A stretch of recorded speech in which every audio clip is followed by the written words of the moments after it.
Hello, everyone, and welcome to another episode of The Healing Home. I'm your host, Michelle, and today I'm joined by my fiance, Mario. Mario Garza of Symbolic Studies. How's it going, bub? Pretty good. Here I am. Here we are.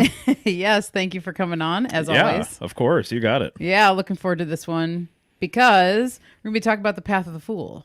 We are. Yep. The Fool card, first card of the Major Arcana. Lots of stuff going on there. And I have like a newfound appreciation for this card because I've been diving into it. It's probably been like 3 weeks, I would say, since I've really gotten back into this card and just diving into all of the symbolism related to the card. And I think it's good too to kind of go back to and review like basics, if you will, kind of fundamental stuff. And so it's nice. It's been a nice sort of journey here to get back into it. Yeah, totally. Well, and also, before we get going, I just want to remind everybody that for all things Healing Home, head to michelleshealinghome.com. And also all the patrons out there, thank you guys so much because Mario and I really appreciate all the support you guys continue to show. So we appreciate it. And let's just jump into it, Yeah, let's do it. So this is basically, your journey with the Fool card, has been included in your journey with the tarot, but more recently, you're beginning your project called Symbolic Secrets, which is going to be a Patreon exclusive. So that's why we're kind of here today, because you've been really diving into this card and you've come up with so many things, as you said, that are new to you. And we're kind of giving a little teaser, right, I guess you could say, here in the Healing Home, so people can kind of get a taste of the things that you might be jumping into, because as you've said already, to kind of present this to people, it's going to be you unfiltered a little bit more in terms of really sharing a lot of your really deep insights in a more of an exclusive way, so that you can kind of like bring all this research and be like, here, this is for people who really want to like hear what I'm doing on a deeper level. So yeah, it's going to be really exciting. I'm excited for the people that join, and I'm excited for you to present it as well. Oh, thank you. Yeah. No, I'm excited too.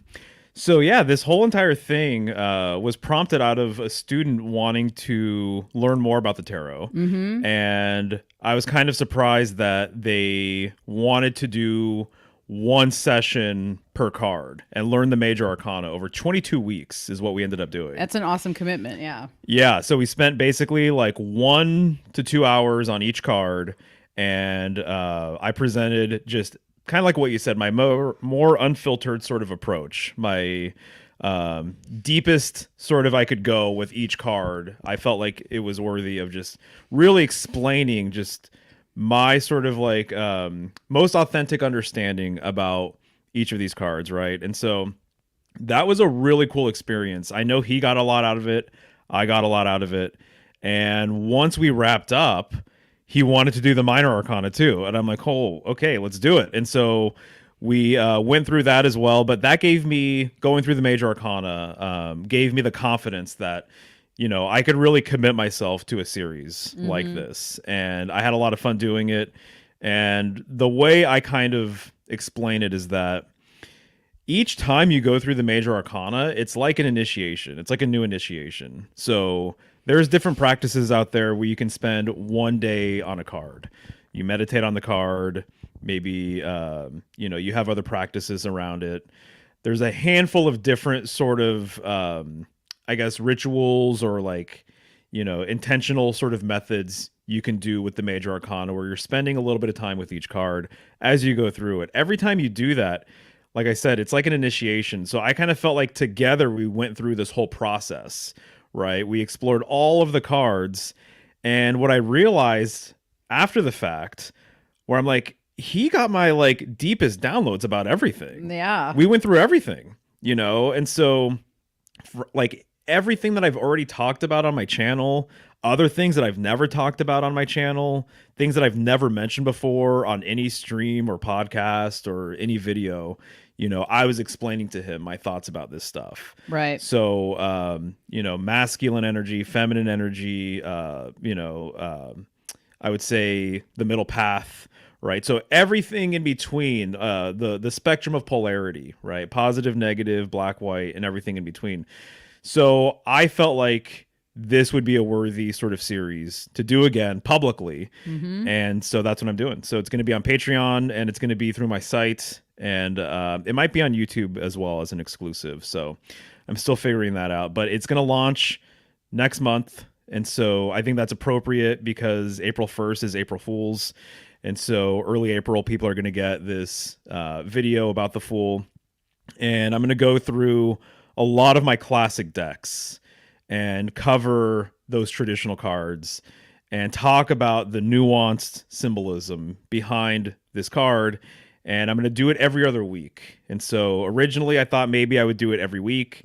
And the more I think about it, the more I realize that I want to spend time like really getting into these cards and reviewing my notes and reviewing some of my material that I have here.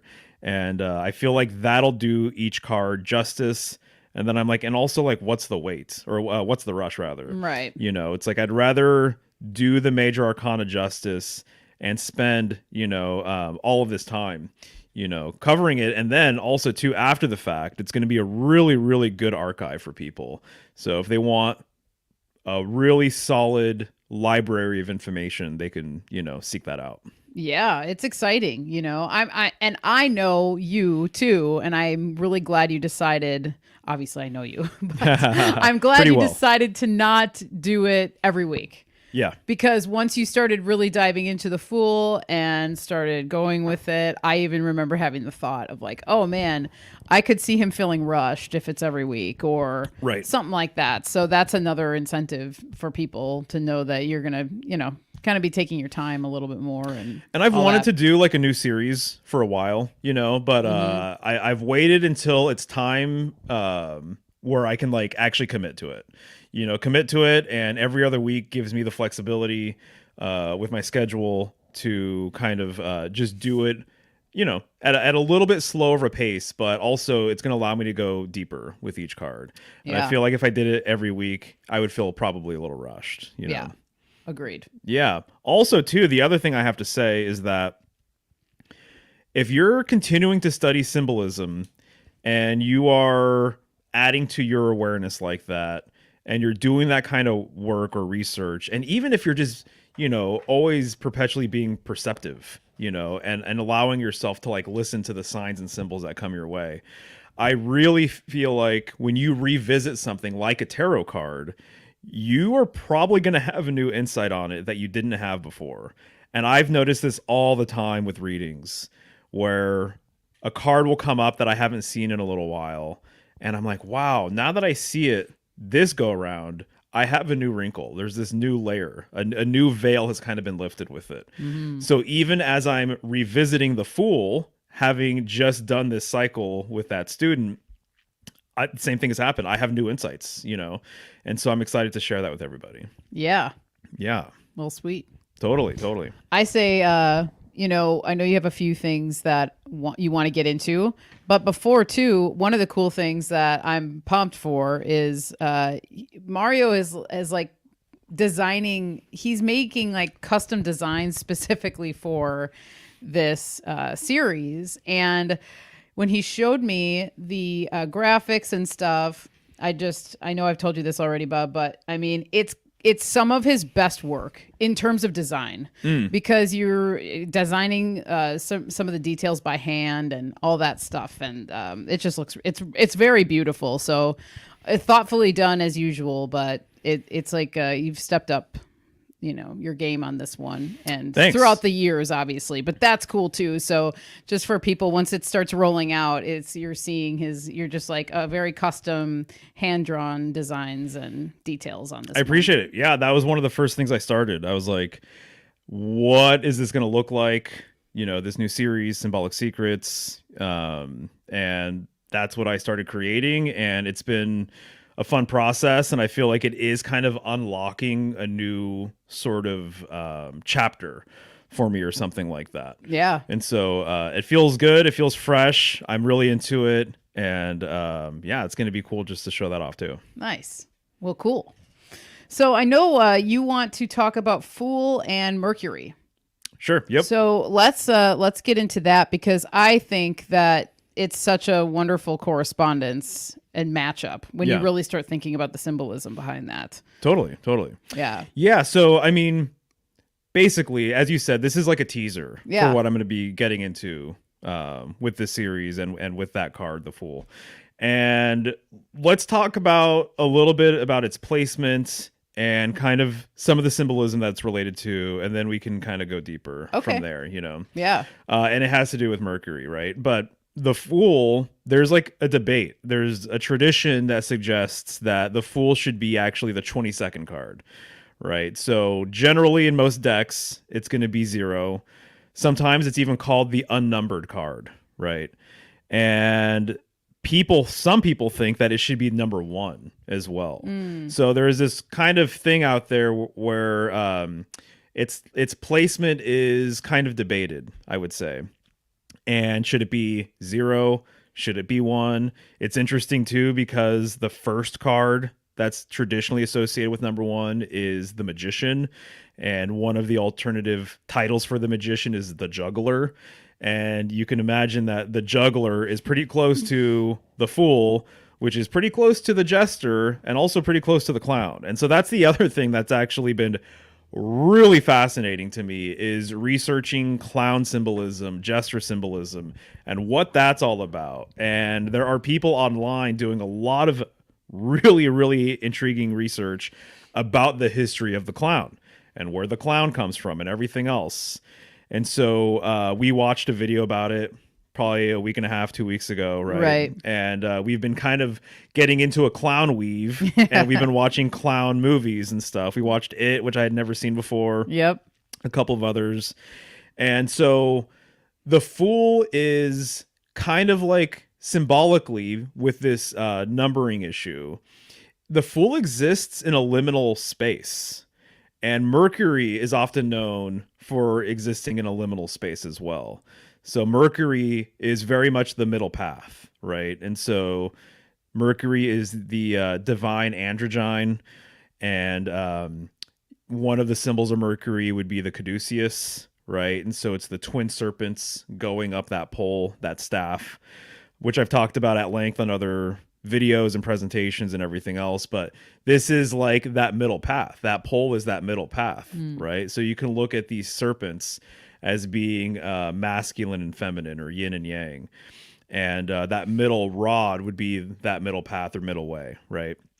And Mercury, too, is very fluid. And Mercury, too, is, because Mercury is fluid and because Mercury is more of a middle path and Mercury is a messenger as well, I just see a lot of mercurial symbolism that overlays with the Fool. So I would say the Fool and the Magician card, very mercurial. Even a lot of Fool cards, right? And a lot of clowns and jesters and stuff, they're known for wearing multicolored clothing, right? Sometimes it's like very much like patchy, right? Patchwork. There's a number of myths where a figure, oftentimes a traveler, I'm thinking of like the Pied Piper and others, where they have multicolored clothing. And so this lends itself to being very, very mercurial, you know? And so Mercury and the Fool are both symbolically related to so many things, especially the Fool, I would say. Like, the Fool is really like an amalgamation of many, many deities, I would say, and many, many, mythological and historical figures and things like that, which we'll be getting into. But I think that one of the things that really kind of like is very much associated with the card is this wild man sort of concept, right? Mm-hmm. So he's like a wild man. So someone who travels is kind of a little more wild than someone who's domestic and stays still. If you're a traveler, if you meet a traveler anywhere, you don't know exactly where they've been. You don't know exactly sort of what they've seen in life, right? Right. Who they've met, their experiences, things like that. There's always a mystery. Exactly. There's always a mystery to the traveler. Which goes along with the wild man and the bad boy, or kind of, that archetype anyway. Yeah, absolutely. And even I put down in the presentation that I'm doing for this card that one of his nicknames is the Wandering Prince. Ah. And so there's this wandering sort of concept or idea that always is associated with the Fool. And again, Mercury is a messenger. So he goes between realms, right? He's the messenger of the gods. And the Fool generally, he's carrying a little sack with him, right, at the end of a pole. And so he's traveling lightly. He's living lightly. He's unencumbered in so many different ways. But this wild man thing is really interesting when you also consider that the only card in the major arcana that still exists in like the standard playing deck that people use to play poker and things is the Joker. So the Fool card is the Joker, essentially. You could also say it's a hybrid of the Juggler or the Magician as well. Whoop. Oh, sorry. The computer got a pop-up.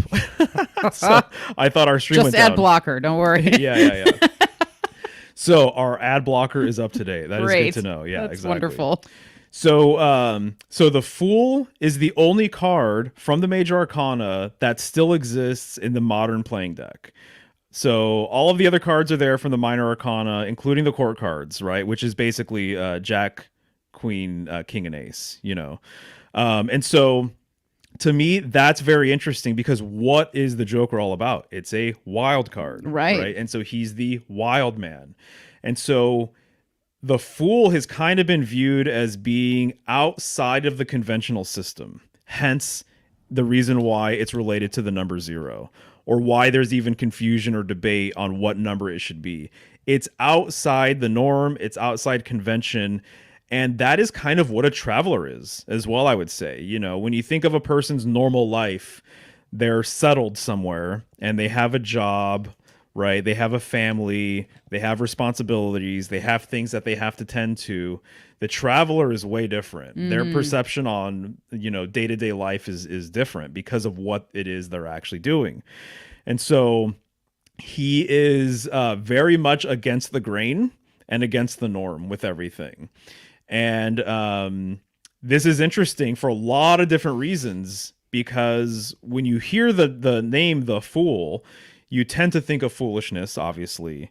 And you think of somebody who doesn't know what they're doing. You think of somebody who, I think is raw in a lot of ways, right? And I am just blown away with all of the kind of information I've been coming across and like integrating and stuff about the Fool that suggests that there's a lot to learn from the Fool.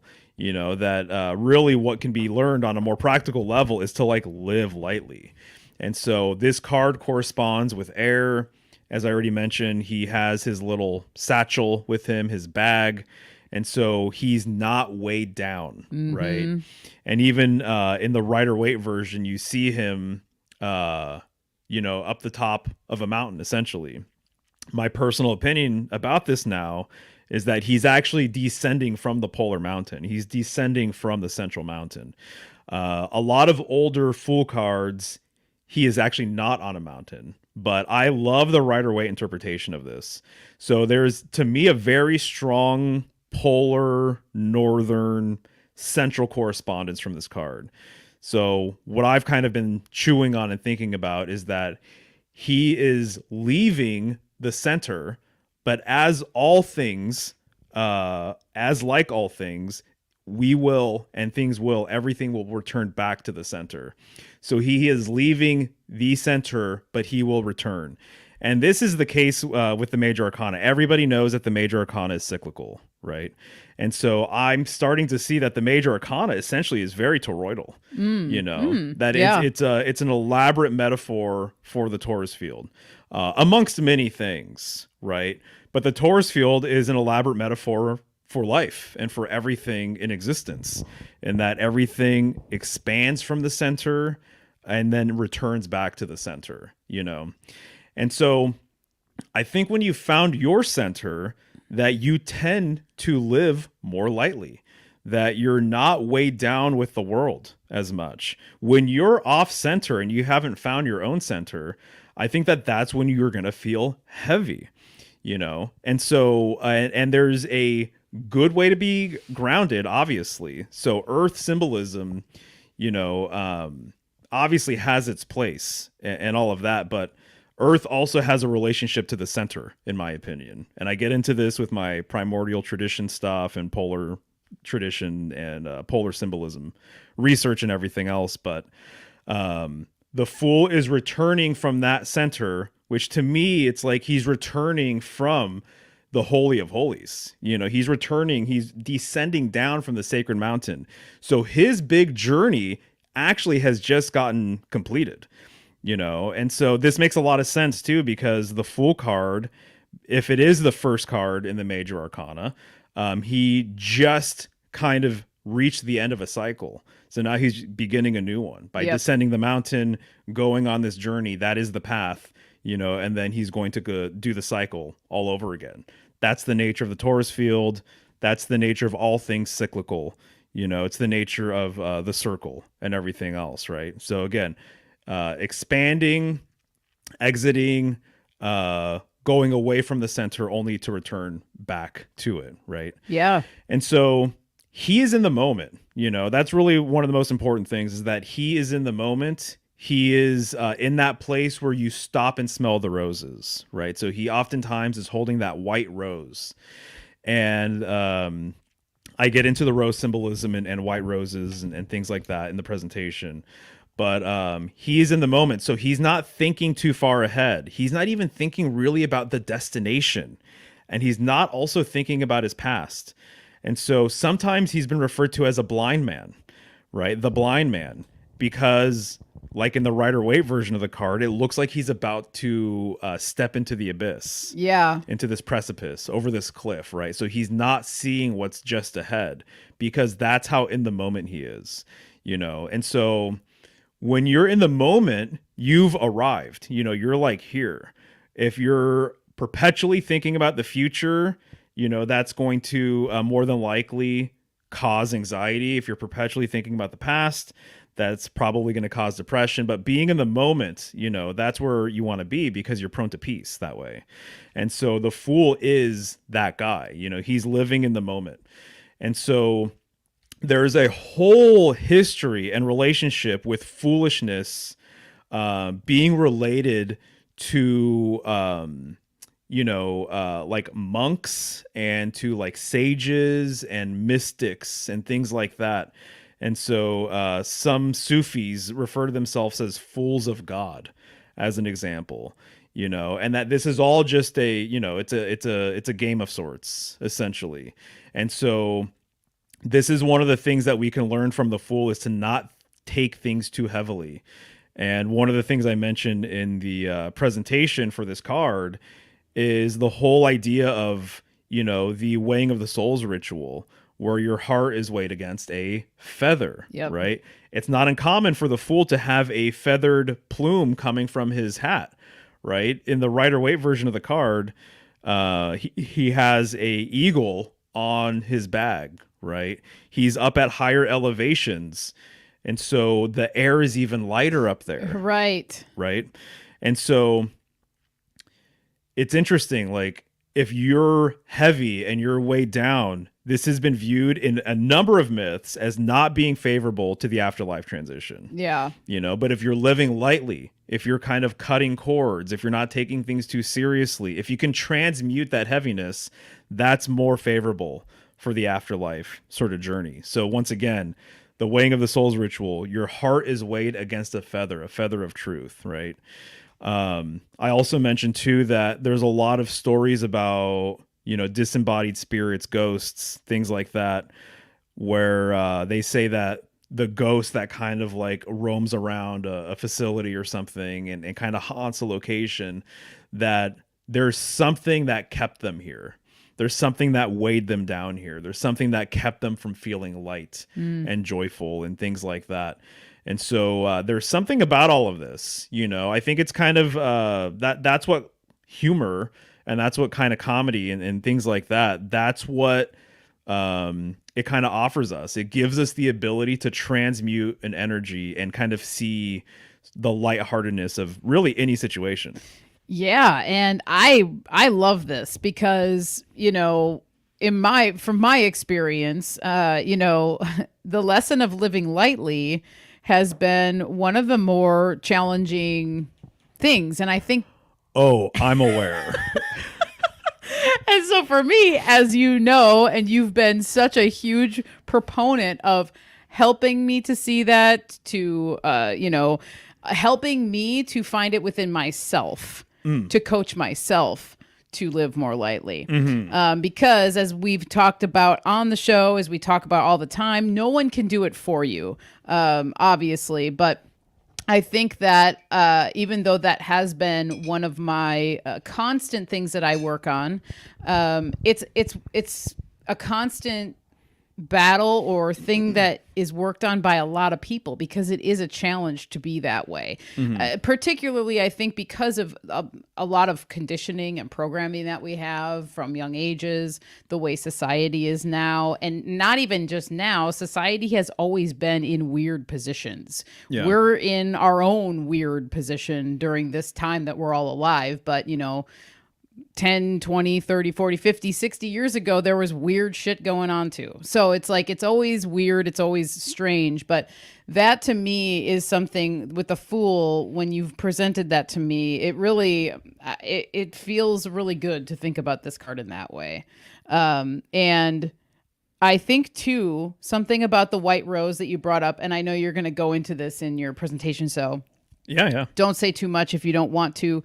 But the white rose, when you said it, it makes me think about it's the death of his old self.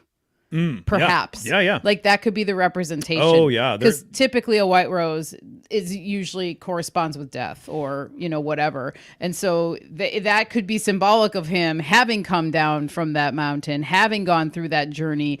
This is my white rose representing the death of my old self. Now I'm going down into the realm, the whatever earthly realm, to have another journey through the toroid or something. Oh, absolutely. There's a huge correspondence with the major arcana and the cycle of life, life and death. Yeah. And so there's stuff related to reincarnation in there for sure.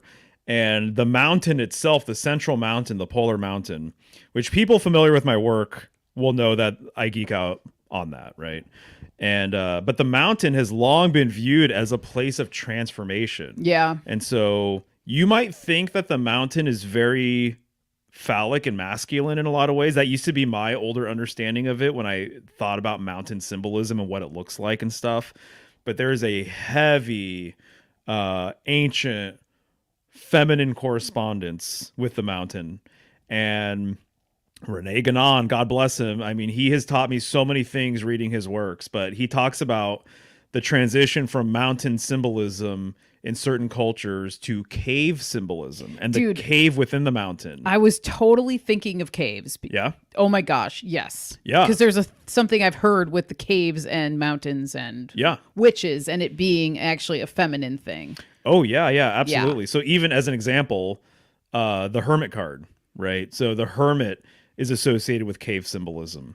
And it's the idea is that the hermit is going through a hermetic phase and that he is, removing himself, separating himself from society. And he's doing that really deep sort of inner work, right? And this relates to the number 9 and the number 9 always returning back to itself. And this also relates to Virgo because Virgo rules the hermit. Isn't that kind of interesting, right? Yeah. Also Hermes, Hermetis is Mercury, right? Right. And so, the hermit, he always has that pole or staff. That's another thing that I'm going to be really getting into and driving home with the Fool. Traditional Fool cards, the staff is so important.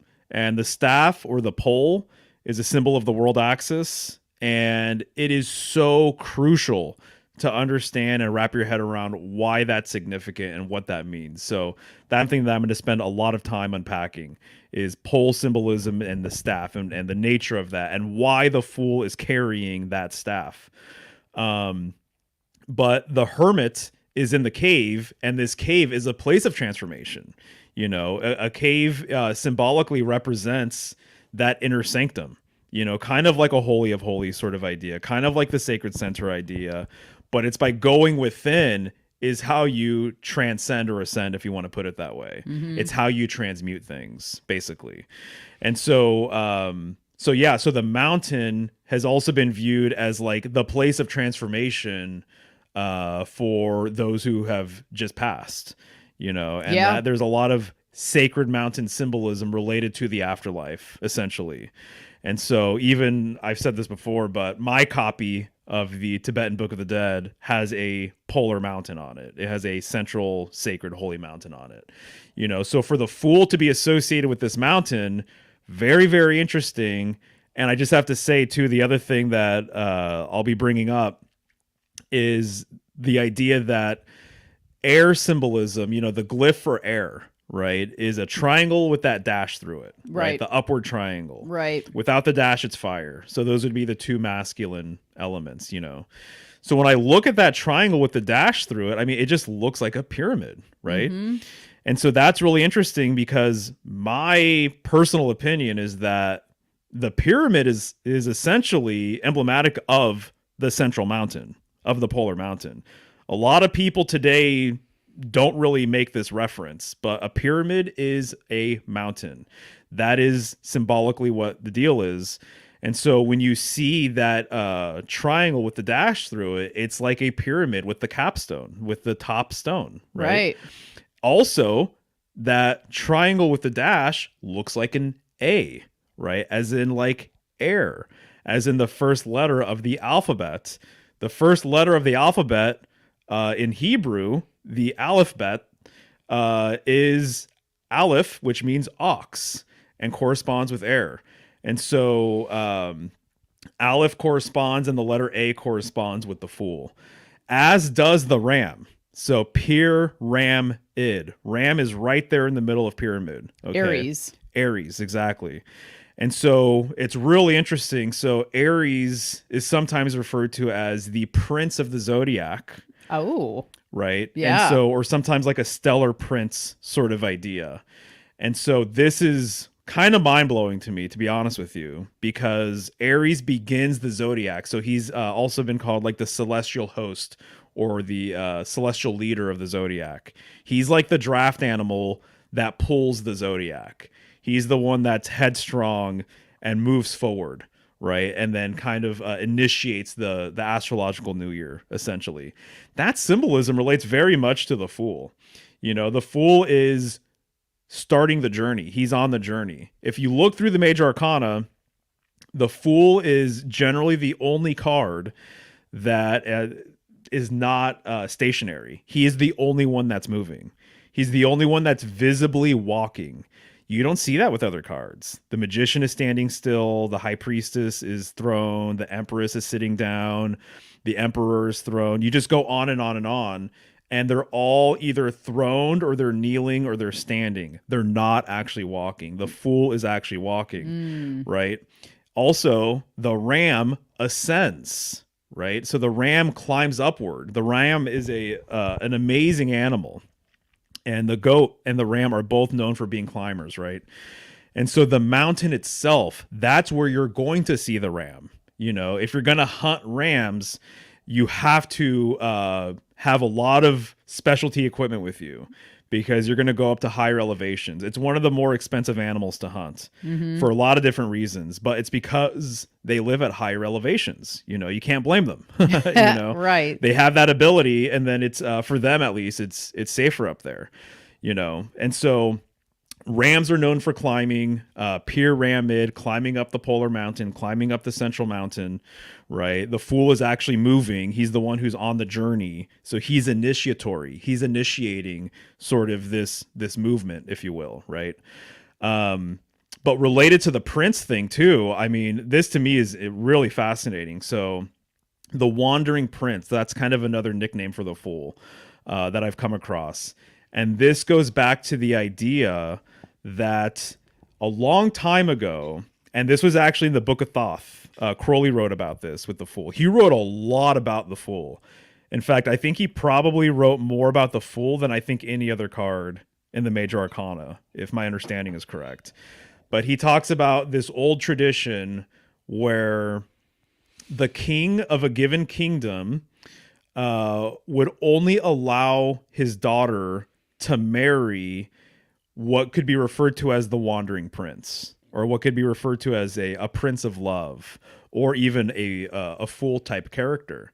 And so they believed, my understanding is that there was a point in time where the family line was passed down through the daughter of the king, and it was only suitable for a foreigner or for a traveler passing through, to take over the king's role and to challenge the king, literally in like a duel, a duel to the death. And that only a foreigner or traveler who won this duel and killed the king was suitable to take over the kingdom and become the new king. And the reason supposedly why this was the thing is because they wanted to keep the bloodline from being inbred, that they didn't want inbreeding. And so they didn't want people from the local area or from the family or even, extended family to be the new king. They found that it was actually a healthier thing for the kingdom itself to have a foreigner come in. And if they were able to slay the king and kill the king, this is interesting because a lot of killing of the king sort of ceremonies and rituals and symbolism relates to Aries. There's a huge sacrificial element to Aries. So Christ was crucified. The King of Kings was crucified during Aries season, as an example. A lot of wars start during Aries season. We're dealing with Mars energy, right? Mm-hmm. So beware the Ides of March. Caesar was killed during Aries season, right? And so the idea was that it was better to have a formidable wandering prince come through town, challenge the king, and take over his throne if he was able to get the job done, and impregnate the daughter, and then start the new reign of this new sort of chapter in their family line. But because the daughter was who kept the bloodline intact, then it was still, the bloodline was still, was still present, basically. Right. So there's this whole entire idea of the fool being that person. This gets back to the wild man. Yeah. And this gets back to a lot of deities that are basically fertility gods. Yeah. That relate to spring. So there's so many of these. I'm thinking of like the Green Man as another example, right? But the wild man, the connotation there is that they are more inclined and more sort of powerful in a lot of ways. A lot of these deities have horns, right? The thumbnail that I created for this stream here, the Jester or the Fool is making the sort of devil horns. Yes, I wanted to bring up that one because Right? it's such a striking depiction of the Fool. I mean, horn symbolism is heavily related to phallic symbolism. Mm-hmm. The pole that the Fool carries, heavily related to phallic symbolism. A lot of older jesters and clowns and stuff, what do they carry? They carry a pole. It kind of looks like a baton. I'm going to go over a card during the presentation, and it's the Fool holding a baton or a wand. The wand is another symbol that's related to this. The wand is related to the Magician card. It's related to the first card. That number 1 is kind of like a symbolic phallus or a 1 or the world axis, right? Mm-hmm. And so there is a heavy phallic energy related to the Fool and related to these nature deities. And a lot of these nature deities relate to spring because it corresponds with this idea of nature returning, a birth, a rebirth. Right. And so in order for that to kind of happen, you need that phallic energy to sow the seed into the ground. You need to break the earth. And I've said this before, too, but, when a man is making love with a woman, it's like you're claiming land. Yeah. Right. And so the pole relates to being embedded into the earth. Right. So you're going to see this all over with sexual symbolism. Right. It's all poles and holes, as I've said. Right. And so the Fool is holding that pole, and it's also the 0 card, poles and holes. And then literally with the Magician, he's holding up that wand, and it's literally the number 1 card. The number 1 is just a vertical line. It's a pole, And so there's a sexual sort of prowess. There's a sexual energy that comes along with the Fool. This relates to clown symbolism as well and Jester symbolism, because my understanding is that at a point in time, there were really two different types of jesters, two different types of clowns, and then eventually they merged together. One of the jesters, one of the clowns, would steal the girl from the other clown. And so you had this clown. Oh, yeah. That was more, I believe that's harlequin. Yeah. Harlequin was more of a ladies' man. Mm-hmm. He was more of a wild man. Right. Ladies love the bad boy. They do. As You a know. lady, I mean, it's part of the actual attraction. That's part of the thing. Specifically when you're younger, and the Fool has a young energy. So there is something, that's why people, in my 20s, like that's always the thing you hear people say, you know, in my 20s, I was this, I was that, and the other thing. And that's because that's like kind of the nature of being human when you're Exactly. young. And so, yes, there's totally that attraction. And there's consequences to that attraction as well. And so Right. anyway, yeah, it's real.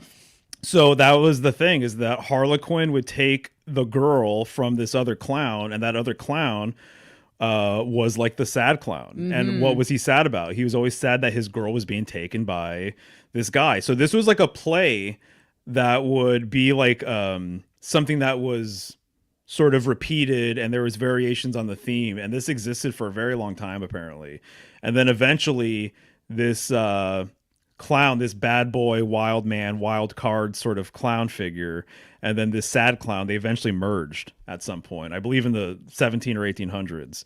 So then you have that dual nature of the clown, you know, one that's, you know, a jokester, a trickster. Mercury also very much related to all of this. Yes. And then also tragedy, you know, so happy clown, sad clown sort of thing. Right. And so these two kind of figures seem to have merged at one point. But the Fool is that wandering prince. So he is the wandering prince that will impregnate your daughter, essentially. Right. This is sort of the theme. This is sort of the symbolism. This is related to other deities kind of like this that are horned, like Pan, you know, the nature god that is more sexually sort of proud and more of a lusty sort of character, and someone that likes to have a good time, right? And so that's going to attract the younger ladies. That's going to attract those girls. You know, they're going to be more attracted to that guy than someone else who's maybe more conventional or Right. whatever you want to say. So I've always associated some of those gods and some of those deities with kind of related to like pagan spring festivals and things like that, and the abundance that comes with spring, you know, where you really see that the sun has returned. Right. You know what I mean? So Yeah. symbolically, you could, I mean, obviously, so with the winter solstice, this is when you're going to experience more of the harsher side of winter, or of just the dark side of the zodiac. But the sun is actually technically returning, you know, at least in the northern hemisphere. Yeah, that's true. The sun is returning at the beginning of the winter solstice, but you don't really see it. You know, you can't really appreciate it, or it's not really in full effect until springtime. And then when you're dealing with that, you have the sun, which is very projective, right? And so very radiant. You see a large sun on the Fool card, on the Rider-Waite version of the card. And so you're literally dealing with that penetrative phallic force of the sun that's penetrating the earth, you know? So, yeah, lots of very subtle sexual symbolism with the Fool, and with this idea of him being a sort of prince of love, actually. You know, right. and being able to seduce the woman because he is wild. Yes, and a clown, I mean, and a jester, they're typically charming. Yeah, So there's exactly. that They know how to charm. make a woman laugh. Exactly, and that's totally. What's one of the most attractive things to a lady? Oh, yeah. You know. Sense of humor. Yeah. Being able to have fun, being lighthearted. Right. You know, light on your feet, spontaneous. All of these things are the things that we like to have in our lives to create that excitement. Right. Which is all goes along with all of this energy to a T. you know? Right. Yeah, exactly. So that's kind of been some of the rabbit hole kind of that I've been in with the Fool. And that's some of the new appreciation that I have is this whole prince versus king thing. Because the other aspect of it is that if you look into the Fool, there's going to be a lot of information out there about the Fool being the inverse of the king, that he is the opposite of the king, so that the king has to be royal, right? And the king has to look authoritative, and the king has to present himself in a certain kind of way. And the Fool, or the Jester, which the Jester, I'm sure most people know this, but the Jester was like the character in the royal court that could say anything. I was just talking to a client friend, Sean, shout out Sean, and he was saying that the Jester could even like trip the king. You know, that they literally could do what they wanted, and that their job was to make light of the king's position. Yeah, that makes sense. Yeah, so there's a lot of stuff having to do with the Fool related to the king, to the prince, to springtime, to Aries, to air symbolism, to the sun, to the mountain, to the phallus and pole, nature deities, the green man, fertility gods, all sorts of stuff. So it really is like I said earlier, it's a culmination of like all of these different things.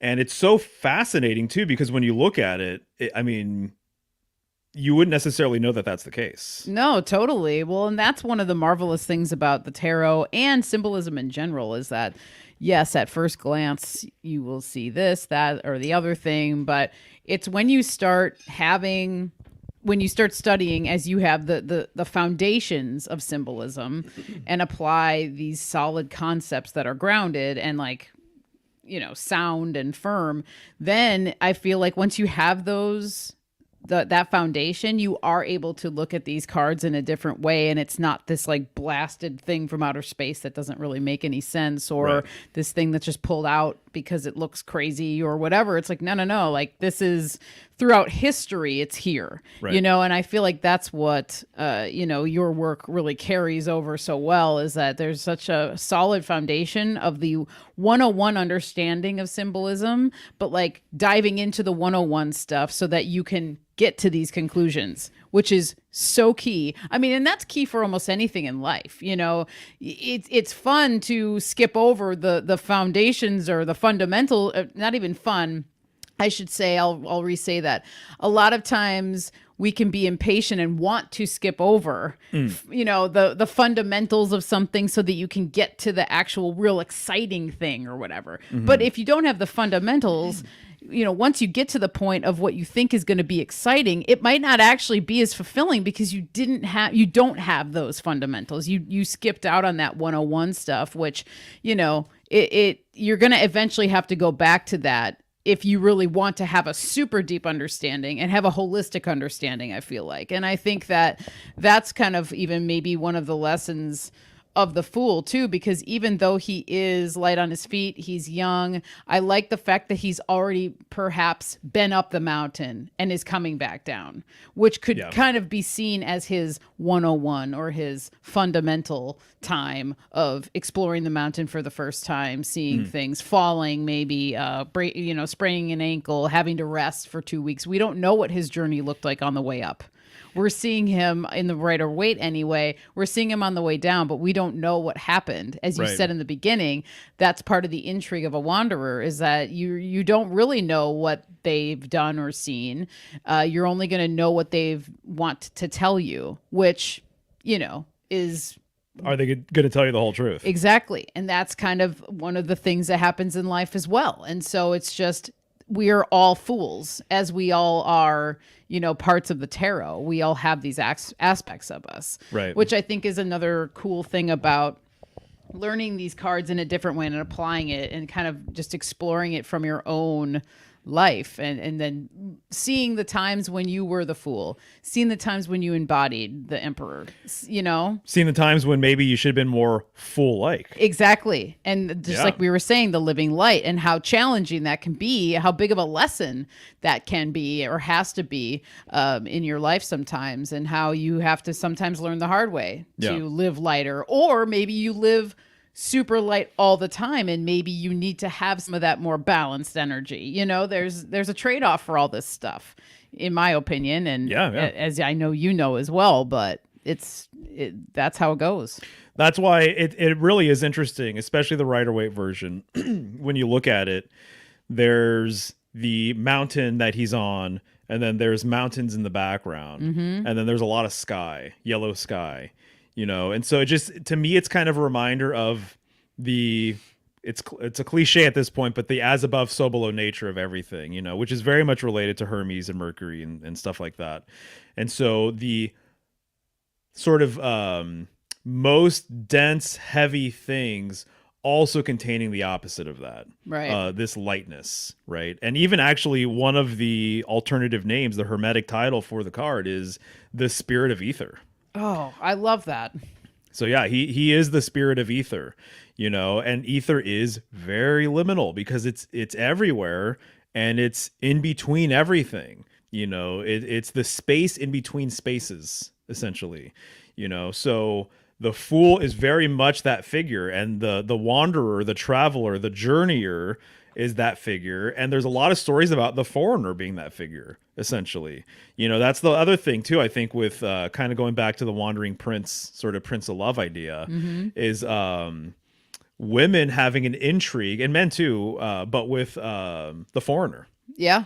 You know, yeah. The person from a distant land who has done things and seen things, maybe has an accent. Yep. Not really sure what they're all about, just being curious. The mystery thing. What's sexier than mystery? Right. You know, I think that's a large appeal with men, with women, you know, and wanting to know more about what they're about, and the feminine being way more mysterious. Right. You know, just in general. And so that perpetual sort of intrigue, you know, it's fun, it's interesting, you know. And I think that the Wanderer very much is related to that.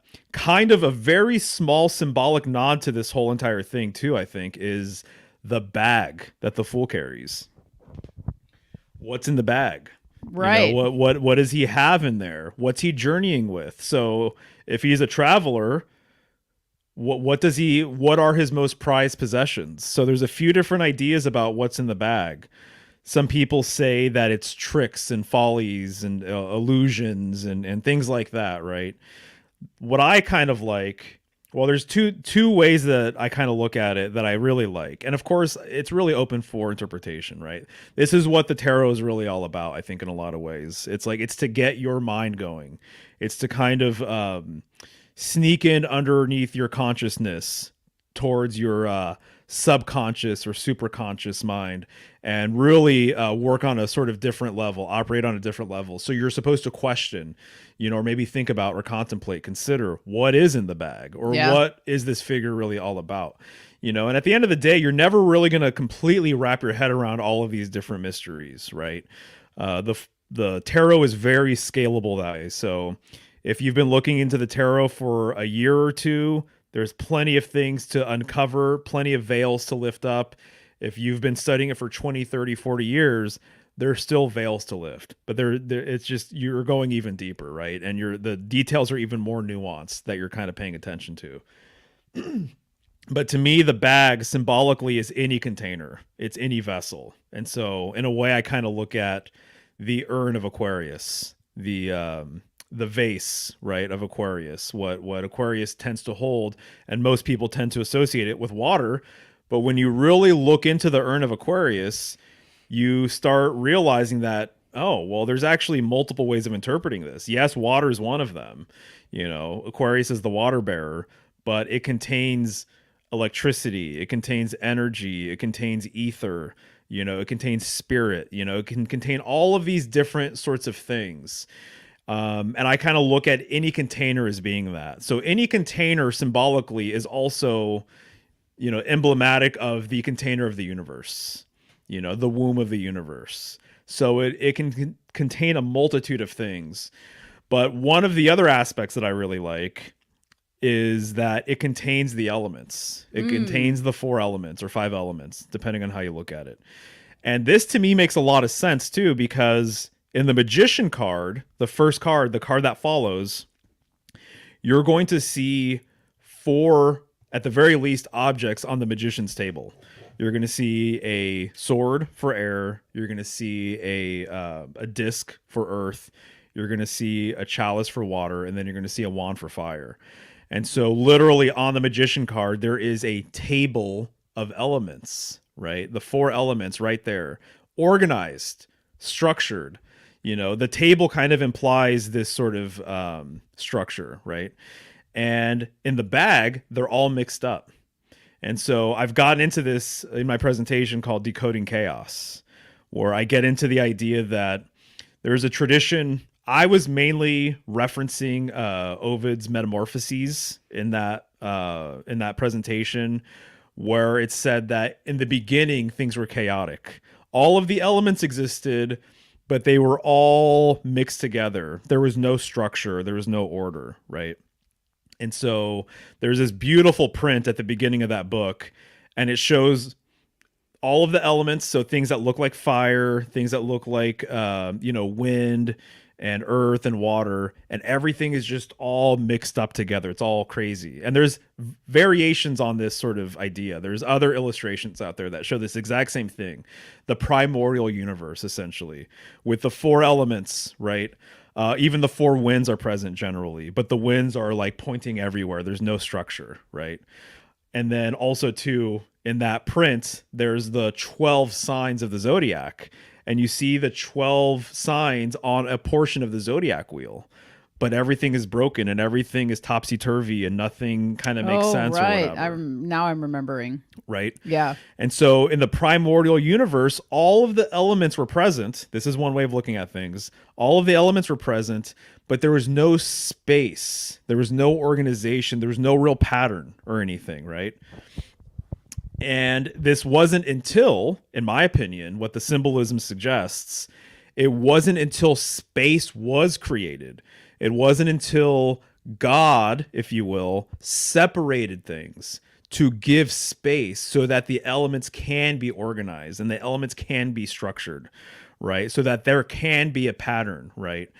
And so to me, what gave space is the world axis. You know, that's why it's symbolic of a pole. The same way a pole gives space in a tent so that you can have the canopy of a tent. So you can have the upper portion of the tent and the lower portion of the tent. So now you have an actual space to sleep and do your thing, right? Right. That's what the pole symbolically represents. Damn, that's a good one. Yeah. And so so that's what I see, is that the magician holding up his wand in one hand and then pointing down, you know, with his other hand, he's saying that I am what connects the above and the below, but I'm also what separates the above and the below. This gets into this idea referred to as the great triad, that there's heaven, earth, and man. Man is the third thing here. Man is the mediator, man is the bridge builder, and man is also the bridge between heaven and earth. And that's really what you see in the magician card, in my opinion.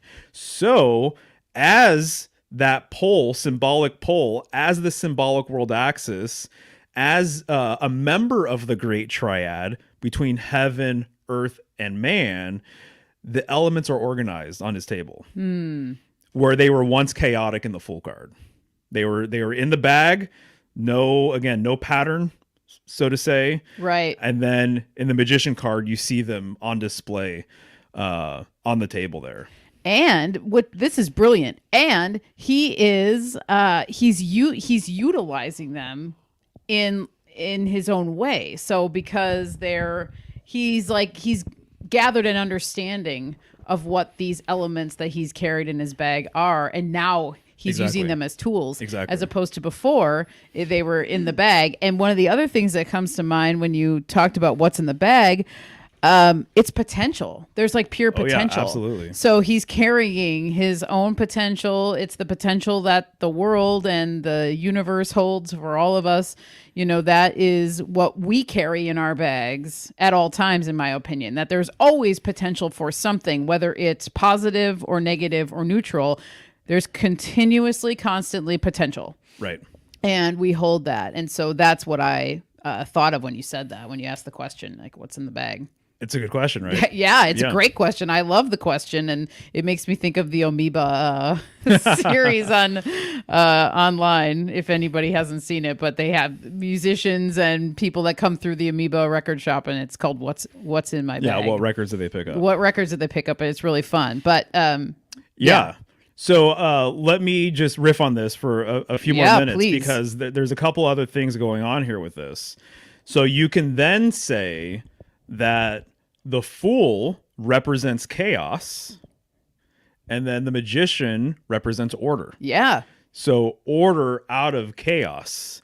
So chaos is related to the feminine, right? Yeah. So chaos is more yin, right? Mm-hmm. And then order is more yang. So this is not, people kind of get the wrong idea sometimes that chaos is a negative thing. This is where everything came from. Right. You know, everything came from this feminine sort of origin. This is why we say yin yang, not yang yin. It's yin yang. Right. Because the yang came from the yin. The masculine came from the yin. The order came from chaos. Order out of chaos. So I think that there's a huge thing going on here with that. I get into that in my Decoding Chaos presentation, right? So the 0 is more chaotic than the 1. Yeah. Right? And so with the 0, you have a circle, right? So the circle has infinite points within it. And so there's a timelessness with the circle, right? There's an infinite quality. There's a finite quality, I would say, with the 1, right? It's the 1, it's the singular, it's the whole, it's the monad, right? And so to me, this order out of chaos thing, that's what you're seeing between the Fool and the Magician card. And also, I just have to say that one of my sort of new understandings, and once again, Renee Ganon is just blowing me away. And I just cannot say enough good things about his work. So anyone who, I'll say this again, but anyone who wants to take their symbolism to the next level, really seek out his work, because his understanding of the fundamentals is so next level that I feel like he is the author I've been looking for years now, you know, because he's put so many puzzle pieces together for me, and he can really explain it, right? And so one of the books that I'm reading by him right now is called The Great Triad, and it's related to this whole entire concept, right? And so, but what he's really emphasizing is that real yin is polar, real yang is solar. And so real yin, the real feminine, is not lunar. Woo! This is the big thing, is that it's not lunar. And this is coming from a Cancer, right? Which Cancer is said to be ruled by the moon. You know, so I have a fondness for that symbolism and everything. But this is what he says as well. And I've been talking about this kind of stuff for kind of a while now, actually, right? Yes. And so this is partly related to the Fool in that he's coming from the polar mountain. There's polar, northern, central symbolism associated with the Fool, which is more feminine, more so related to chaos. The Magician being more yang, you know, and being more orderly, but that comes from the yin. So there is yin within the yang. Right. And there's yang within the yin. That's just the nature of things, basically. But again, yin precedes yang, yin polar, yang more so solar, right? Is what I would say personally. But yet there is a polar nature to solar symbolism. Yes. And so I get into that in my Rising Sun presentation. Right. About the esoteric nature of solar symbolism. And what is it? It's polar in nature.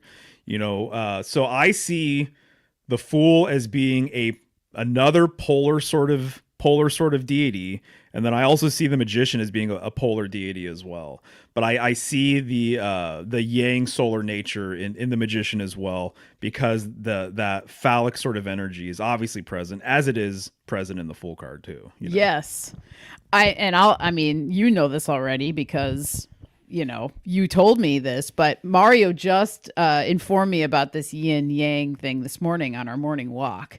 And it kind of blew my mind, and it resonated really deeply. And then it reminded me of the stuff that I'm starting to understand about the moon, and what I talked about with Ola Woolney in our chat about actually it's not the moon that we're supposed to be worshiping, and specifically it's not the moon that is what is supposed to be, or what originally guided a woman's cycle. It's Venus.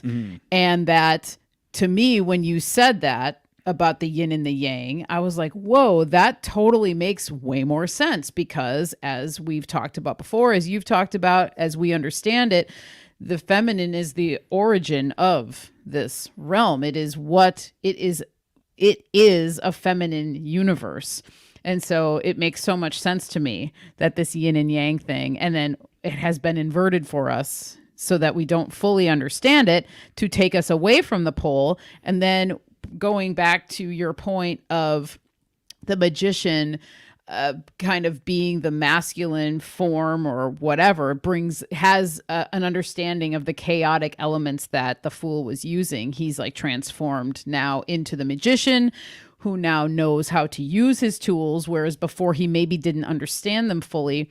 Then the magician having that ability to bring that stability that the male does, that the pole does. And so you cannot, in my opinion, have one without the other. And it's really important to remember these things, that the dynamics between the sexes are so freaking important, which is one of the reasons why I feel like it's being tossed about so much and being, inverted and toyed with and what have you, which is kind of a different conversation. But anyway, that's where my mind is going with all this stuff. And I cannot wait for you to just explore and explain more about the yin and yang concept of what that really potentially means and what's going on there. Right. Yeah, definitely. Also, too, just to say that even the fool arguably comes from the universe, or the universe card. That the universe card or the world card precedes the fool. If you're looking at it as a true cycle, as a true toroidal sort of dynamic or whatever, the fool is more effeminate too. So I'll even say that the fool and the magician, there's masculine symbolism there, but there's more of an effeminate, mercurial, almost androgynous sort of quality between both of them. And you don't really see the paternal fatherly figure until you get to the Emperor card, which is related to Aries and the Ram, And so, but he's more of the sort of authoritative kind of true figure that I think is more embodying the actual masculine, that Mars sort of energy through and through. The Fool and Mercury kind of walk that line. It's more of like a middle path sort of thing, but there is that masculine presence there, obviously, like we're talking about, So yeah, those are just some of the things that I'll be getting into in this new series. Yeah. So it'll be an expanded version of a lot of these concepts here. So as you kind of said, this is more of a teaser than anything else, Definitely. Man, there is so much here. This card is blowing my mind right now. Yeah, I know it has been, and it's been fun seeing your mind be blown and coming to epiphanies with it. And right. I feel like there's epiphanies popping off over here all the time on both sides. But I'll say with this one here, with the Fool in general, and I just see that it's going to be the case for the entire Major Arcana series, that you're just going to continuously learn things. And that's been the case as well with the astrological study in general, of you following the signs each time. It's like someone who might not understand the, the concept of doing that year after year after year. It's not there. It wouldn't be a fault of theirs. It's just necessarily that they wouldn't understand that there's going to be new layers that you unpeel every single year, every single time you pick up the deck, every single time, just like, every single day we wake up and we're a little bit different than we were the day before, because things just constantly change. And I think that's one of the beauties of continuously studying something in depth. I find that with plants, it's like, you feel like, so much not everything about one certain plant, but I'm shocked all the time, every single year, every single time I do something with a plant. Typically there's something new that comes through, or you grow it for the first time and then you're like, whoa, I had no idea this aspect of it. I've only been seeing it from the aspect of using it to make tinctures or tea. But once you grow something, you learn a whole new side of that plant. And that's what's going on here. Absolutely. Yeah, definitely. Yeah, so maybe one of the things that's worth talking about too is this sun that you see on the Rider-Waite version of the card. Yep. I'm sure most people know what it looks like, the classic Fool card from that deck. But there's a large sun in the corner, in the upper right-hand corner, right? And it's interesting to me because what I talked about recently on my Rising Sun presentation, in that presentation, is that when you see a sun or there's a reference to a sun, it doesn't always mean they're talking about the physical sun. That the physical sun is also can be used as a metaphor for something else, and it has been, and that this sun, I believe, is, yes, referencing the physical sun. I mentioned the springtime thing and the return of the sun and everything else. Very important. I need sunlight, as does everyone else, and all of that. Right. But I think that the other layer to it is that it's symbolic of the central sun. It's symbolic of a spiritual sun, sometimes referred to as like a philosopher's sun, sometimes even called the black sun. And that this central sun corresponds to the central mountain. So it corresponds to a central polar kind of dynamic, basically. And so I think that that's what's being referenced here, is that when you're talking about the spiritual sun or philosopher's sun, the black sun, you're referring to a immobile, immovable, stationary sun. You're not talking about the sun that's going around. It's been said that it's not the sun that rises from the east. It's not the sun that you can see with your eyes. It's more of a central sort of concept, centralized sort of idea. Yeah. Relating to the sacred center sort of business and everything. And so the fact that the sun is on the right-hand side of the card, and then the mountain peak is on the right-hand side of the card as well, it's basically relaying the same sort of idea that there's hidden polar symbolism going on here, and so people who want to learn more about that, really, they should check out my Rising Sun presentation, because I get into that. There is a huge switch, to catch people up if they haven't heard me talk about it, between polar symbolism and solar symbolism. Things essentially got more solarized over time, but there was a point in time where the sun wasn't the sort of, it wasn't the heart of the system that we exist in. That's why we've been told that we live in a solar system. But in my opinion, I think we live in a polar system, and this fits in line with the primordial tradition and this northern tradition business and everything else. So even the sun itself, I think, is relaying to this sacred center. And is emblematic of it, which is why the Fool 2 in that card, his pole is pointing right at the sun, And so in a way, symbolically, it's kind of like a pole star sort of, dynamic, that they're relaying the pole and they're relating the pole to the sun, basically. Right. And so I even have a quote in that presentation about the central sun being a veritable pole. And so the center of any system, the center of a wheel, symbolically relates to a pole. This is all what's referred to as axial symbolism. And so there's axial symbolism at play with the Fool card. He's leaving that central axis, but he will return, Yeah. So anyway, just thought I would throw that out there. Yeah, no, good tidbit to throw in. And the axial stuff also reminds me of traveling, which They're very good. Obviously, exactly. you can travel on your feet, but they're kind of our wheels, and exactly. you need wheels to travel if you're wanting to take a far ride sometimes or go somewhere further or whatever it is. Yeah, Probably going to need some wheels to get you there or help you get you there anyway. 100%. Yeah, exactly. Yeah.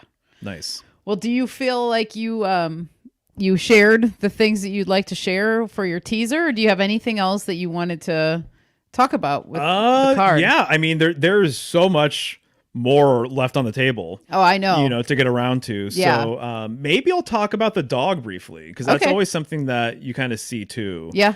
And what's going on there. But I might take a quick potty break. Sure. If you want to check the chat or we can check the chat. We haven't checked in. Thanks everybody for hanging out with us, going live here.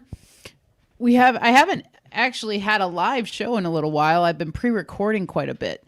For a number of reasons, but one of the reasons being that I am going to be doing some traveling coming up here pretty soon, and so we're going to have some pre-recorded stuff hanging out for you guys. So thank you to everybody, as I said, who's here. Let's see. We got Polymathing is here. What's up, Lou? Nice to see ya. King of Cups is also here. What's up, Chris? We got Joshua the Branch is here. Debbie is also here. Hello. Nice to see ya. What's up, Gordy? Nice to see you, my friend. Elliot James is also here. And yeah, what a great chat. I mean, oh, Finey Polaris. What's up, Jeffrey and Daria? Good to see you guys. Ashley's here. Oh, I love shouting everybody out. It's fun to see you guys hanging out. Thank you, guys. Katrina's here. Jean. Yeah, so, I mean, Sunseed, what's up, Rachel? So, the Fool, I mean, Mario always brings so much wealth, just a wealth of knowledge to so many parts of my life. But with the tarot, you know, there's so many hidden things in there that people really don't talk about, I think. Because I think, as we're talking about, it's like a study of a lifetime. It's a lifetime study. So there's like little things that sometimes Mario will show me, and he's like, I've been looking at this card for literally like 10 years and I've never seen this before. Yeah. And we've kind of even tripped out thinking, is there like some Mandela effect thing? Oh, Mandela. Mandela, sorry, not Mandela.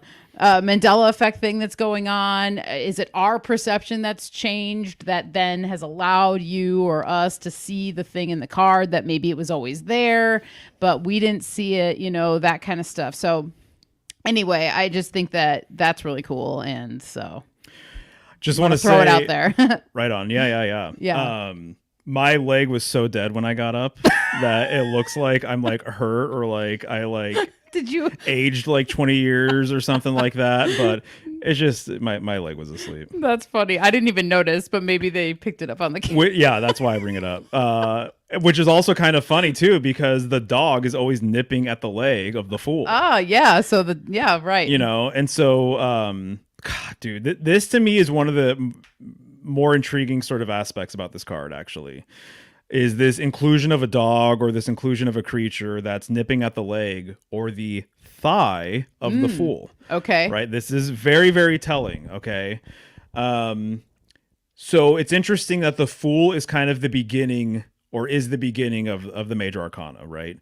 So there is a head sort of symbolic correspondence.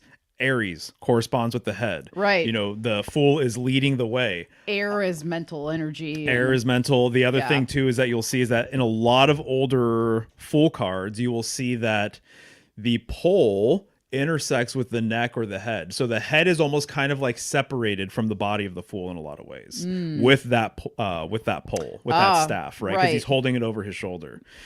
You know, so to me, that's very interesting. So it almost looks like his head is being pierced kind of in a way with that pole, right? And so this headstrong sort of nature of just going for it, just going, just moving, just traveling. And so I think that's interesting because the dog symbolically is kind of related to this idea in certain ways, you know, and you really see it in the Wizard of Oz, actually.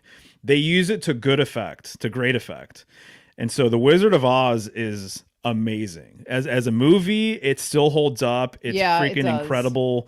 The more you know about symbolism and the more you know about occultism and magic and the elements and things like that, that movie comes alive. It's really, really, it's a masterpiece. You know, it's a masterpiece movie. It's still, I would say it's probably one of my favorite movies of all time still.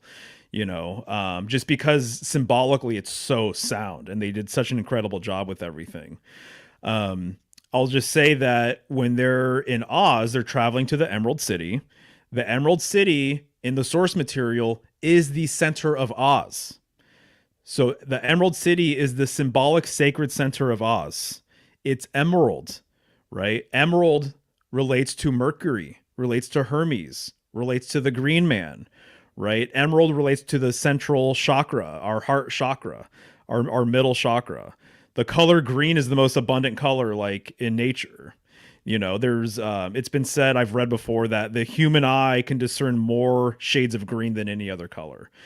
So this makes a lot of sense, right? For a few different reasons. So when they're in Oz, they're symbolically going to the sacred center. They're going to this holy of holies. They might as well be going to the holy mountain. They might as well be going to this central polar mountain, essentially. So all pilgrimages are blueprints for this original sacred center journey, essentially. And there's a lot of evidence to suggest that the Garden of Eden paradise was at the north, right? And so it occupied this sacred center location on Earth, basically. And so regardless of where your pilgrimage is located, the pilgrimage site or location, you are symbolically going to that sacred center. It's mirroring this original center, right? So it's Ganon refers to it as the principal center would be, the principal center is in the north and along the world axis, essentially. And all other centers are secondary to that, but they mirror, in effect, the original, basically. Okay. So going to the Emerald City in Oz is like going to your sacred center within. It's like going to the north, or it's like going to the world axis location, right? And so to me, that's amazing, because this all relates to alchemy too. So Azoth alchemy has to do with traveling to the center of Earth, essentially. And I've talked about that on other streams and all of that. And so there's 7 steps in Azoth alchemy. Azoth relates to the word vitriol. Vitriol breaks down its 7 letters. Each letter correlates to a word, and essentially it creates a sentence. And essentially the sentence is, go towards the interior portions of Earth, go towards the center of Earth, and you'll find the hidden stone. So go towards the center of Earth and you'll find the Philosopher's Stone. You'll find the Central Stone, whatever you want to say, right? And so, but it's all about the journey towards this same location, right? And so this whole journey is a metaphor to the center. The whole journey is a metaphor to the center of Earth, right? And what are they looking for? They're all looking for their elemental correspondence that they lost. Right. So the Tin Man is looking for a heart because he doesn't have one. Relates to water. I've broken that down in a video about how the Tin Man relates to water symbolism. Yeah, that's a good video. Yeah, totally. Yeah. Right. And so the Lion is looking for courage. That's symbolical will. This relates to fire. He's Leo the Lion, relates to fire. Dorothy wants to go home. She's related to earth. Right. And then the Scarecrow wants a brain. This is related to air. So all of the 4 main figures relate to the 4 elements, right? So as they're all going down the yellow brick road, symbolically, they each represent one of the 4 elements. But there's a 5th figure there, and it's Toto. Toto is symbolic of being outside of the convention of the 4 main figures. Toto symbolically is kind of like the wild man. Mm-hmm. And when you watch the movie and you really pay attention to Toto, Toto leads the way. Toto is like the secret main character of the whole entire movie. Okay. So they are the reason why they even have this issue with the witch to begin with, because he bit her. That's right. So he bit the witch. And then all throughout the whole entire movie, when they're in Oz, Toto initiates every single step in the script, every single major sort of step. Toto is like generally present, including the revealing of the wizard. Right. So he is the one that actually pulls the curtain to the side and exposes the wizard for just being a man, but having this elaborate setup to be this amazing, magnificent wizard, right? And so Toto is kind of like the fool in that way, in that he's the wild card. He's the one that initiates progress, and he's the one that actually can see more of what the other figures can't see, which is why in the Fool card, in the Rider-Waite version, you can see that the dog is trying to bark at the Fool and say, hey, look out for that ledge. Right. You're about to step over the cliff. And so the dog has this interesting sort of dynamic to it, in that it can kind of see ahead, and it can kind of, its abilities, its senses are more heightened than ours. Its ability to hear and smell and all of that, that it has this sort of extra sense to it, basically. And so I just think it's really interesting that you have traditionally a dog, or what looks kind of like a dog, on the Fool card. And then when you take into account some of this symbolism, and then you think about Toto and like what it does and stuff, it all just kind of lines up basically with everything. And then the sacred center sort of journeying that I'm referring to here, it's present in the Wizard of Oz too. And I've done I did a live stream presentation with some people about that, right? A podcast. So I'll be talking about that. And then also, why is it nipping at its leg and why is it nipping at its thigh? That's a traditional thing. You'll actually see that the thigh is more emphasized in older decks than in newer decks. And maybe I'll leave that be, and I'll talk about that during that first episode for the Fool. But it's very, very, very telling, and it's very, very, very interesting. So I'm just excited. There's so much to go over, but yeah. I'm here for it. Hell yeah. I know you're excited. I can tell. And I'm very excited for it too. So nice. Very cool. This is a great teaser. Yeah. Hell yeah. Right on. I'm teased. I hope you guys are too. This is really fun. There's so many things to talk about. And Mario has a stack of Fool cards right in front of us. So it's kind of cool. I mean, we've really been swimming in the energy. And I love the correspondence with spring, really, you know, because there's that, just the infancy of everything that's coming back, Right. And so when you are an infant, you are sort of in a fool aspect. You don't know what you don't know. I mean, and so there's something so glorious and intriguing and exciting about all that stuff. Dude. Yeah, absolutely. For sure. Yeah, I think you're right. I like what you said about potential. Potential is a huge part of this card, and the youthfulness of the Fool. Generally, there's a couple of Fool cards that I have where the Fool looks more like a beggar. He looks more disheveled. He looks a bit older and all of that. But usually there is a youthful quality there. Yeah. And it's like one of the things we could all learn from, just being around younger people is that they have a innocence to them, right? And that they are just there doing stuff. They're not overly thinking things. That could be part of the problem, obviously, sometimes, all of that. But it's really cool to be around people like that. They have yet to be really, I think, kind of in a way like beaten down by the world, and they're not concerned with politics. They don't know what they don't know yet. Yeah. And there's a lot of that in the Fool. He doesn't know where he's going. He doesn't know what peaks and valleys are ahead. Right. But he is more than anything, I think that he has a lust for life, that he is up for the journey, up for the adventure. Exactly. And what comes to my mind, too, is like, yes, he doesn't know, but he's OK with it. It's like he's OK with not knowing. And I think that that's one of the keys to living lightly, is being OK not knowing what's going to happen or know the result or whatever, because you have to try something and sometimes it doesn't work out. But as you've told me and we've talked about, and I know you know this too, and I'm sure many of you out there, but until you tried it and maybe it didn't work out, you wouldn't have known if it was going to work unless you would have tried it.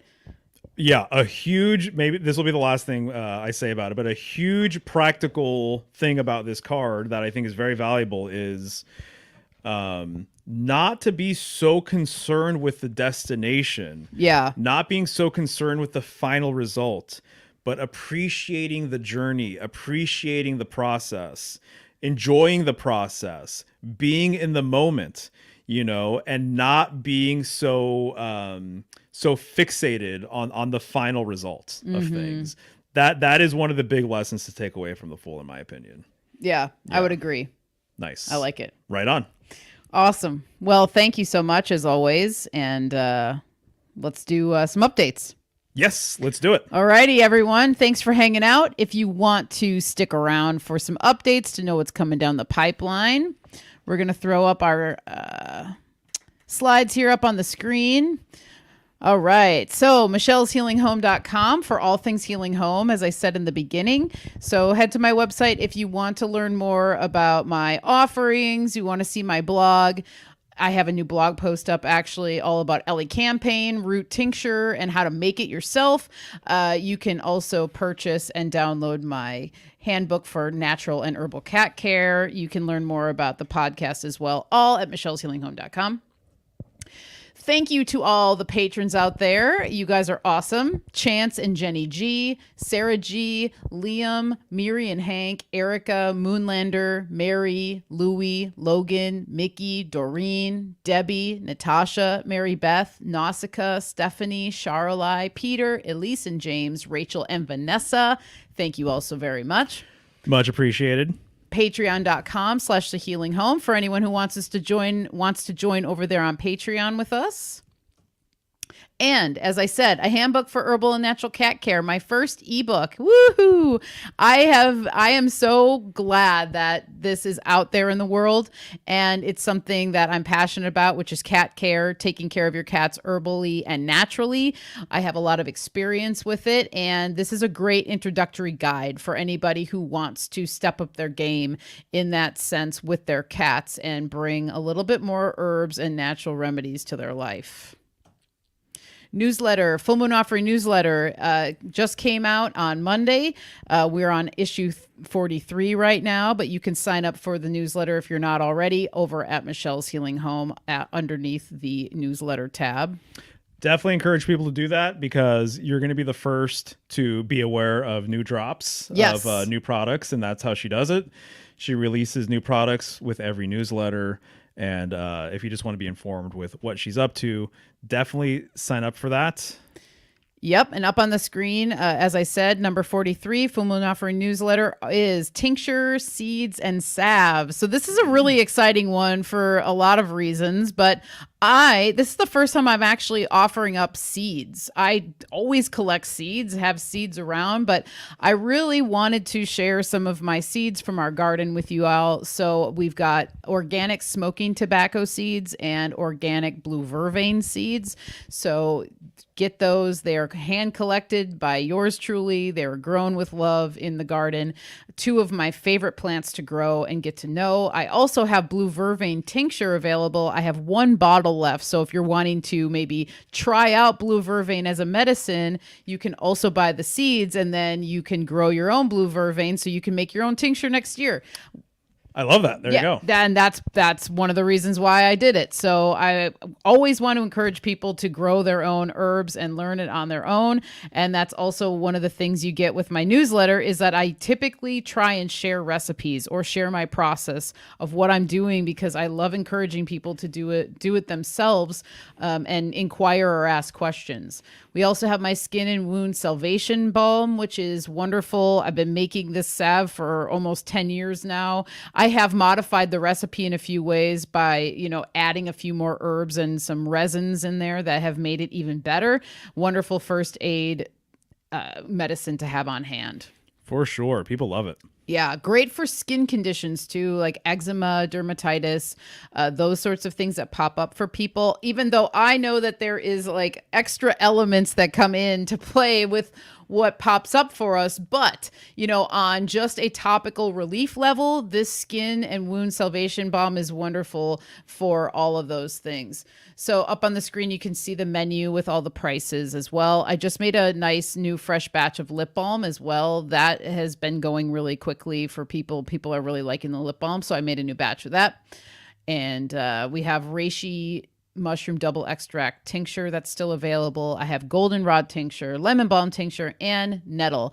Not all of those are on the website. So if I listed one and you don't see it on the website, you can always email me, michelleshealinghome@gmail.com. Next Full Moon Offering newsletter is going to be coming out on April 23rd. That will be coming out while the moon is full, and it's a pink moon, which is always nice when that comes around. Next week, we have Jeffrey and Daria of Finding Polaris, who I saw in the chat. So thanks for hanging out with us, you guys. Mario actually introduced me to these guys, and he was interviewed on their show. And I also heard them on Crow 777 Radio. They're pretty awesome, man. I had a really good time talking with them. They live up in Canada, and they are all about like rewilding your life and allowing people to come to their journeying. They do like survival skills. They are teaching people how to make friction fire, wildcraft in the wild. Daria has a lot of outdoor experience. She actually hiked the entire Pacific Crest Trail, and that's really awesome and fascinating. We talk a little bit about that too. And they also had their first free birth of their first baby, which we talk about as well. And so come and join us next week on April 2nd as we get into it at 4 p.m. Pacific Standard Time. Nice. And then if you guys are interested in just keeping up to date with this latest offering here, Symbolic Secrets, I suggest signing up for my Patreon, patreon.com/symbolicstudies. Once again, just to reiterate, I'm going to be releasing a Symbolic Secrets episode every 2 weeks. And you can also get this through my website once that's launched. And no matter where you sign up, though, it's going to be $5 a month. So all tiers on my Patreon will have access to this content. And I look forward to getting that out there for you guys. There it is, Symbolic Secrets, the full first episode here. Going to go through the major arcana every other week. So it's going to be 44 weeks of the tarot. So if you guys have really wanted to learn about tarot symbolism, I mean, this is going to be a great opportunity to join me for the ride. And I don't know, just really get into it. Party time. Yes, indeed, for sure. And then for everything else, symbolicstudies.com. As always, I'm available for tarot readings, graphic design, things of that nature. So if I could be of any assistance along your symbolic journey, please reach out. And that'll do it. Yes. Cool. Thank you, guys. This was fun. Yeah, thank you guys for hanging out. Yep, this was a good one, and looking forward to the next one. And thanks again for coming on and having a teaser. For you, anything. Thank you so much. Alrighty, guys. Well, until the next time, take care out there, and we'll see you real soon. All right, guys. Take care. See Cheers. ya. Bye.